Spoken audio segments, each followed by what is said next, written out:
Alright, in today's video I'm going to be reviewing this Wonder Woman figure from the DC Multiverse series made by Mattel.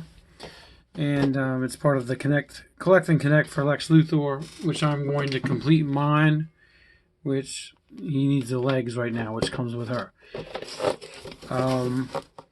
Alright. So yeah, if you're trying to build this guy, you're going to need Wonder Woman with the legs. Vixen comes with the torso. Gaslight Batman comes with the head and cape, and he's pretty affordable on Amazon Prime. That's probably the best place to find these figures. And the Ray comes with the arms. All except for maybe Vixen should be pretty affordable on Amazon. Alright, so before I even open this up, I thought she looked like a really awesome figure, and I still think she does. But when I got her, after seeing the Poison Ivy figure in the store from this era, if you look, the head sculpt is looking really limited, and it's kind of a disappointment. But I'm about to find out finally firsthand. I've had this figure for months, haven't gotten around to open her, but with the whole coronavirus thing and everybody's quarantined, I'm getting around to it. Hopefully this is going to entertain at least some of you. If you like my videos, please like and subscribe. Watch the other ones. Let me know if there's any figures out there I should try to look for that you'd like to see reviewed. I've already reviewed some. Alright. So.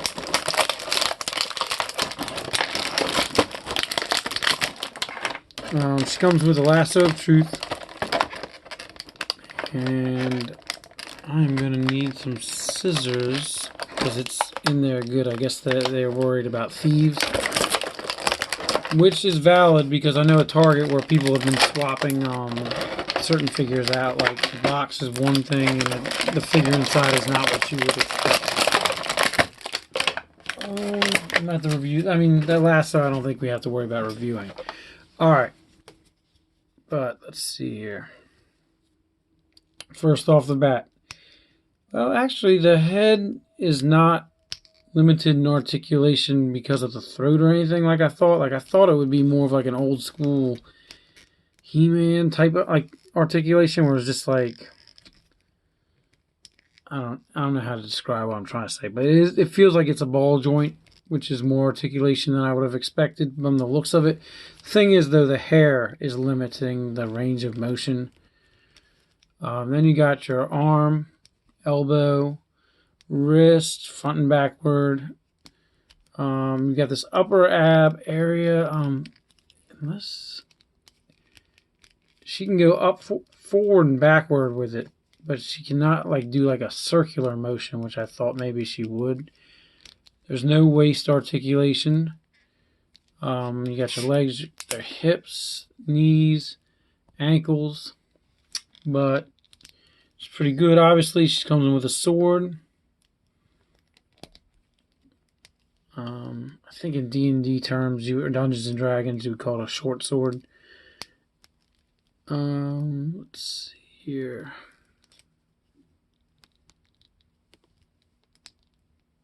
I don't know, is that right? Yeah, I guess, yeah, now it's correct. Yeah, like I said, I'll show you the lasso, except that it's in there and I don't have scissors on me handy. But I mean, it is what it is, you know, you can put it on there. She's got an alternate hand here, which is just a closed fist. Personally, I think the open fist is good enough for that effect, and you're probably going to want to hold the lasso. She does not, oh, wait, yeah, she does have somewhere for the blade.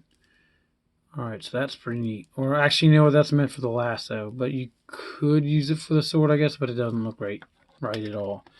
That's meant for the lasso, I'm sure. But actually, no, alright, so initially my thoughts were this figure looked cool, but I thought it was going to be disappointing. But now that I opened it up finally and have, you know, played around with it, I'm back to where I'd originally thought when I ordered it that it would be cool. The colors are nice, and it is a good representation of her Like, I believe she appears this way in the comics nowadays, which is close to how she appears in her movie, which is a good look in my opinion. The other thing I've got to review is Lex Luthor. Now, I'm popping on his legs. If you don't know about this Lex Luthor, you can find out about him if you haven't already.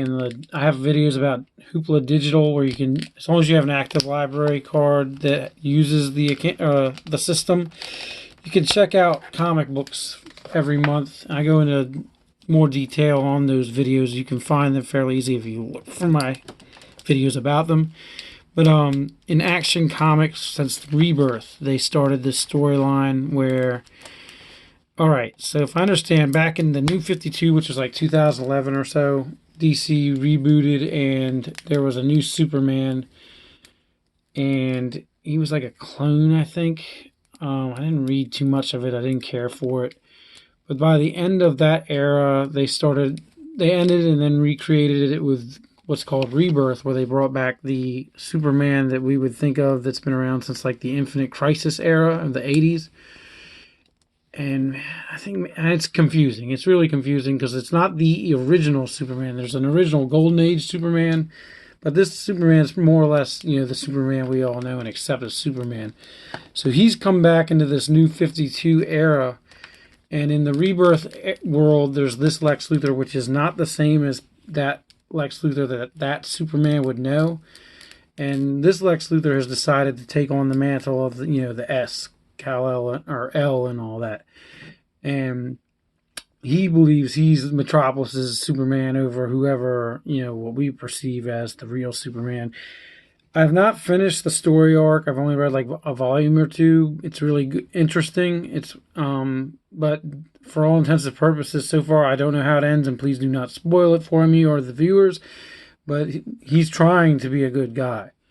I believe his suit is powered through Darkseid's Apocalypse, the New God technology, similar to like Cyborg's technology in the rebooted era. Anyway, on to the review. So the head is everything you'd expect. He can look around, even in an unnatural sense, upward, downward.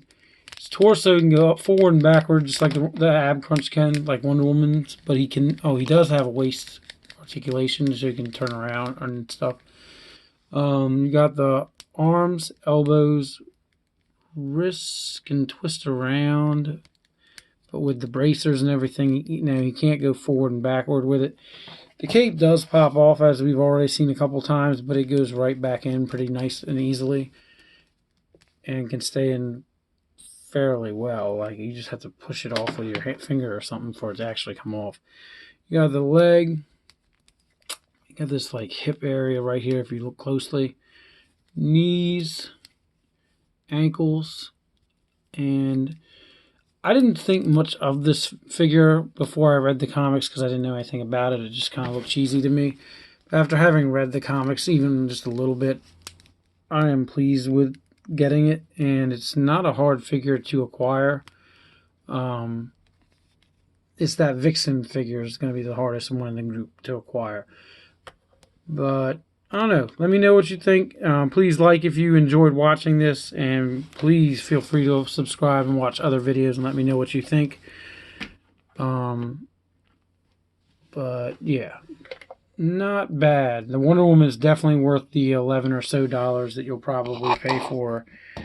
Thanks for watching.